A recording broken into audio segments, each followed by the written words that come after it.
প্রিয় দর্শক, আজকে আমি আপনাদের দেখাবো কিভাবে একটি নতুন ইমেল দিয়ে গুগল ওয়ার্ক স্পেসের কতগুলি অপশন আছে সেই অপশনগুলি আমরা ইজিলি কাজ করতে পারি, যেটার বর্তমান নাম হয়েছে গুগল ওয়ার্ক স্পেস। আগে ছিল গুগল সুইটস। সো অনেকেই কিন্তু আমরা জানি না যে একটা ইমেল খোলার পরে ইমেলের মাধ্যমে কিন্তু অনেকগুলো অপশন আছে যে এর মাধ্যমে। সো আমরা এখানে গুগল ড্রাইভটি ক্লিক করব। গুগল ড্রাইভটি কীভাবে ইউজ করতে হয় আজকে আমরা সেই ভিডিও দেখাবো। গুগল ড্রাইভ অপশনটিতে ক্লিক করার পরে এরকম একটা ইন্টারফেস চলে আসবে আমাদের সামনে, পুরো ফ্রেশ। এখানে যদি আমরা কোনো ফাইল রাখতে চাই, আমাদের কোনো দৈনন্দিন জীবনের এই ইম্পর্টেন্স কোনো ডকুমেন্টস রাখতে চাই, ফটোস রাখতে চাই, সব কিছু কিন্তু আমরা এখানে সংরক্ষণ রাখতে পারবো। এখানে সবচেয়ে মজার বিষয়টি হচ্ছে যে গুগল ইমেল কিন্তু আমাদের এখানে ইমেলের মাধ্যমে কিন্তু আমরা এখানে 15 GB স্টোরেজ পেয়ে থাকি ফ্রি, যেটা একদম সম্পূর্ণ ফ্রিতে আপনি ইউজ করতে পারেন। 15 GB স্টোরেজ কিন্তু গুগল আমাদের দিয়ে রাখে। সো চলুন শুরু করা যাক কীভাবে একটি ডকুমেন্টস আমরা গুগল ড্রাইভে আপলোড করে সংরক্ষণ রাখতে পারি। প্রথমে ফাইল রাখার জন্য প্রথমে আমাদের একটি ফোল্ডার ক্রিয়েট করে নিতে হবে। সেখানে ফোল্ডার নামে একটা অপশন আছে, ফোল্ডারে ক্লিক করব। ফোল্ডারে ক্লিক করলে যে কোনো ফাইলে আপলোড করার আগে আমাদের একটি নতুন একটা ফোল্ডার ক্রিয়েট করে নিতে হবে। এখানে প্লাস নিউ নামে একটি অপশন আছে, যে অপশনে আমাদের ক্লিক করে একটি নতুন ফোল্ডার ক্রিয়েট করে নিতে হবে। নিউ ফোল্ডারে ক্লিক করার পরে ধরুন আমরা একটি ফোল্ডারের নাম দিলাম। ফোল্ডারের নাম হচ্ছে ধরেন ইম্পর্টেন্ট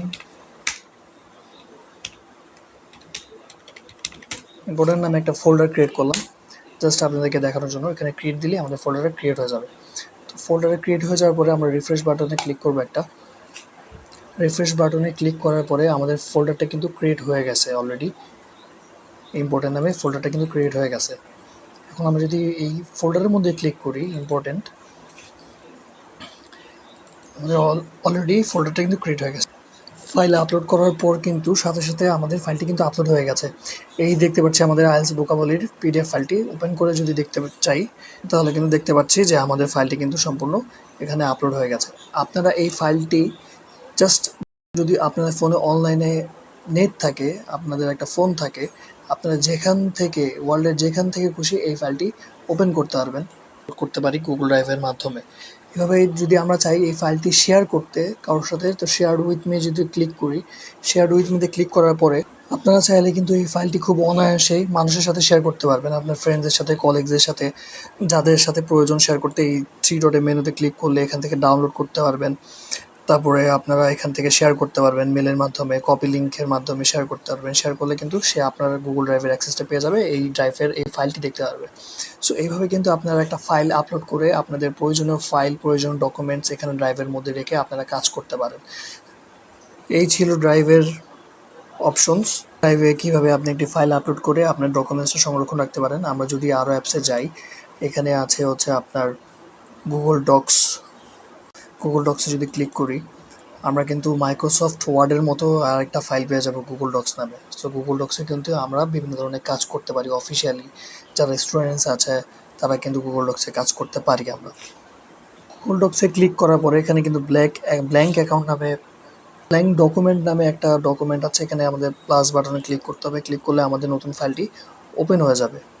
সিমিলারলি মাইক্রোসফটের মতোই আরেকটা হচ্ছে আমাদের গুগলের অপশনস, যেটা গুগল ডক্স। এখানে আমরা আমাদের অফিসিয়াল ওয়ার্কগুলি যারা স্টুডেন্ট আছে তারা মানে বিভিন্ন ধরনের কাজ করতে পারি আমরা। আর গুগল ডক্সের একটা সুবিধা হচ্ছে গুগল ডক্স এটা কিন্তু শেয়ার করা যায়। অনলাইনে শেয়ার করলে আপনি একটা কাজ ডকুমেন্ট করবেন। গুগল ডক্সের একটা সুবিধা হচ্ছে এটা কিন্তু আপনি একটা ফাইল করলেন, ধরেন ফাইলের নাম দিলেন হচ্ছে আবার ইম্পর্টেন্ট ফাইল নাম দিলেন, কাজ করলেন। কাজ করার পরে আপনি আপনার কলিগসদের সাথে বা আপনার ফ্রেন্ডদের সাথে ফাইলটি শেয়ার করতে যাচ্ছেন, দেখতে যাচ্ছেন যে আপনার কিছু ফাইলে ভুল আছে কিনা, মিস্টেক আছে কিনা, মানে হেল্প চাচ্ছেন, করে নিতে চাচ্ছেন।